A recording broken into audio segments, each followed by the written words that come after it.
Report from Finance and Performance Committee, Corporate Finance Report for period ending 31 December.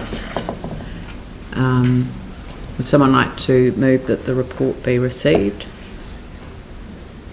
Tim, seconded. David? Any discussion, any questions? Yanni? Just press this morning around the invoice from Sarah. Has that been factored into Yes, it has. to this? And yeah, is there anything we need to be aware of from that?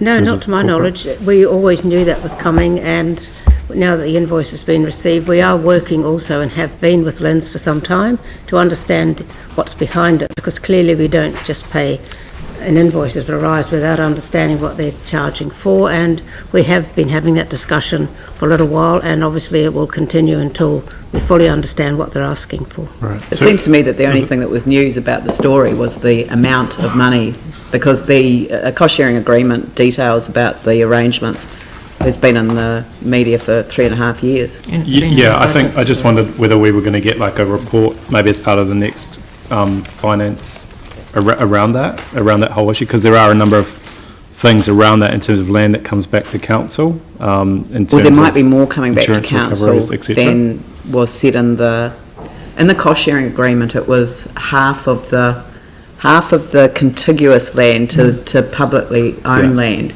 but I think that the LINZ may be willing to talk to us about actually taking over the lot. Yeah, there was the council report that council signed off on the cost share was different to what was in the cost share as well, and so but I just thought in terms of that whole 39 million, whether we would be getting any sort of reporting on it, or whether you're going to work through the invoice. I think, unless it was something that was exceptional that was of a governance matter, then I think it will just be dealt with as part of what's already been agreed, which was, as the Mayor has said, it will be paid, agreement. But you can't expect the council staff to pay it on receipt of I don't. Of an account, because the account itself doesn't take into account the impact, as I understand it, of the EQC payout on the land. Recoveries. And if that's not included in it, then there's a question mark as to whether we should pay the full amount and then claim back our share of the recoveries,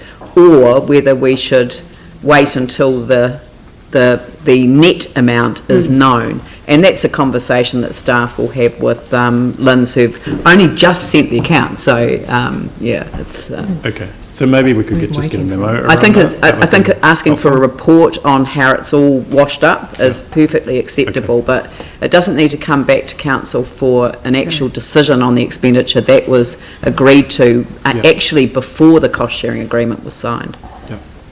And if I can just add, we have been talking to LINZ now for quite a number of months to get the detail. Yeah. Okay. Yeah. It doesn't give me any more confidence. But No. It would be good to it's been interesting, because I think there was an interest into why we hadn't paid anything, but the reason is that we hadn't received an account. But receiving an account isn't sufficient. It's actually got to be substantiated in terms of what the agreement was.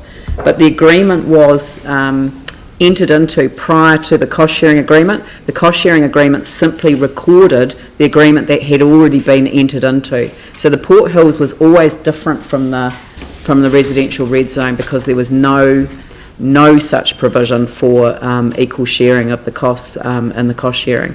And I suspect it was to do with the nature of the land and the relationship to the reserves up there. But, who knows? There are parts of that cost sharing agreement that will remain a mystery to me till the day I die. So, are there any other questions? Glenn?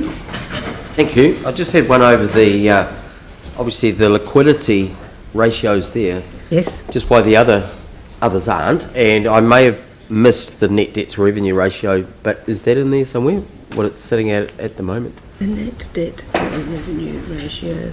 There are the ratios that we maintain as part of our LGFA, and then there are the ones that we maintain for the long-term plan under the DIA requirements. I think that one falls into there, whereas these are just recording the normal treasury type ratios. Okay, all right. Thank you. Very good. Any other questions? I'll put that motion. All those in favour say aye. Those opposed say no. That's carried.